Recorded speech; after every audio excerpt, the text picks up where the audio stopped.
तू एवढं छान तुझं करिअर सुरू झालेलं आणि मग इथे कुठे आमच्या लाईन मध्ये कुठे घुसलास तू? माझा खरंच काही प्लॅन नव्हता to be a doctor, with due respect to all the doctors. Please. No no no actually ना, हे क्रेडिट किंवा ह्याचा ब्लेम हे दोन्ही मी माझ्या वडिलांना देईन. Because he was a big educationist in Pune. हो, झो क्लासेस केवढे मोठे होते. करेक्ट. आणि पुण्यातलं खूप मोठं व्यक्तिमत्व होते.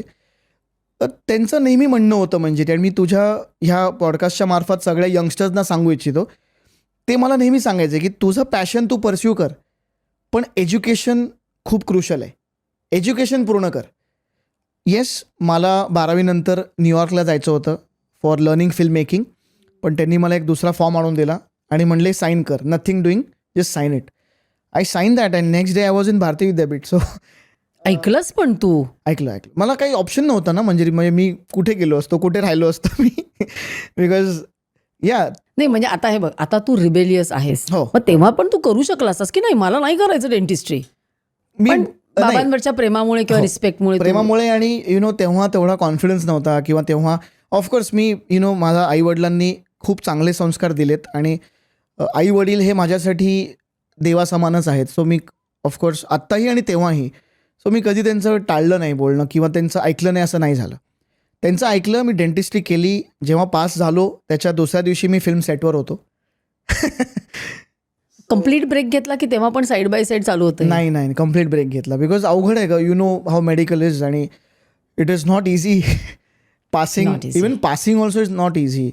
Theory, practical, so it was not easy. आणि मी जेव्हा पास झालो त्याच्या दुसऱ्या दिवशी मी फिल्म सेटवर होतो. A wonderful experience. मी हे खरंच सांगू इच्छितो या मार्फत की there is a film called EMI, multi star story, Sanjay Dutt. मी ती फिल्म कशी मिळाली हे पण सांगतो. It is an interesting thing. So BDSची माझी फायनल इयरची एक्झाम होती आणि जस्ट त्याच्या आधी एक 10 दिवस सुनील शेट्टी सरांना आम्ही भेटलो होतो मुंबईमध्ये. तेव्हा ना अल्बम आम्ही घेऊन जायचो, फोटो काढले ना, पोर्टफोलिओ. आता असं नाही इन्स्टा रील पाठवलं की झालं. तेव्हा आम्ही अल्बम दाखवायचो आणि तिथे सुनील शेट्टी म्हणले की चांगलं आहे, because he was knowing my father. साहेब चांगले फोटो आहेत, मी काय असेल तर सांगेन. मग ते म्हणले की आत्ताच एक फिल्म आम्ही करणार होतो EMI, त्याच्यात एक चांगला रोल होता, पण तो रोल एक दुसरा हिरो करतोय. मी म्हणलं बघ नशिबात नाही आहे.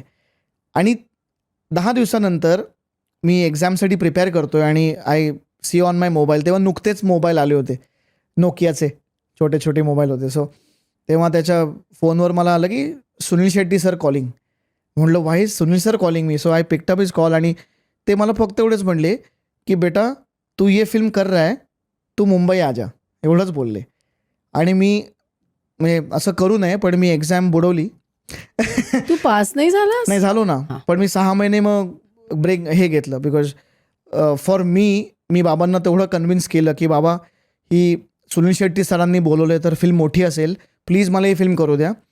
हा एक विषय जो आहे तो मी 6 महिन्यानंतर देतो.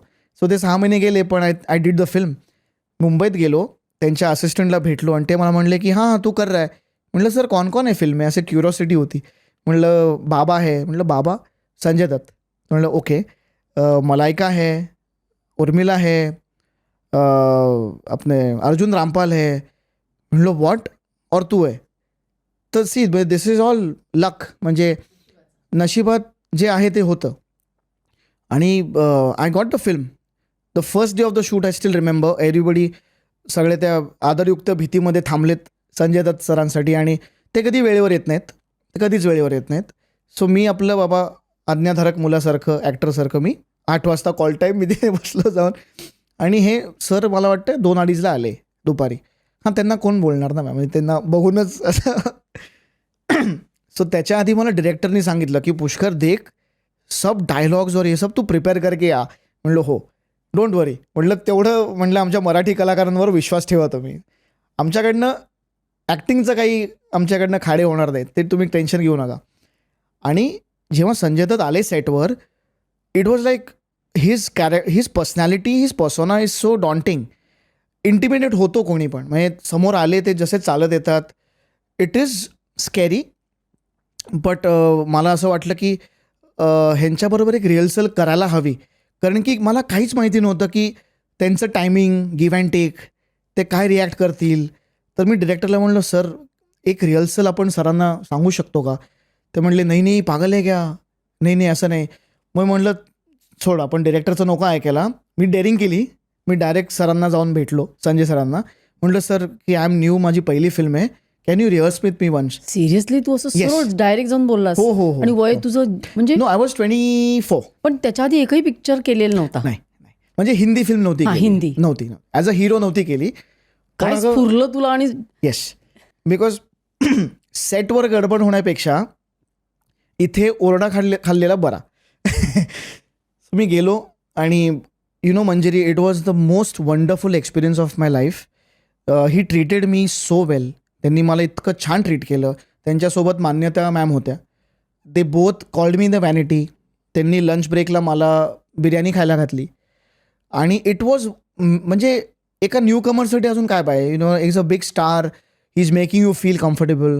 It was amazing. आणि म्हणले हां बोल बेटा क्या करना है. आणि रिहर्सलला ना Manjiri, he was standing like a student listening to the director.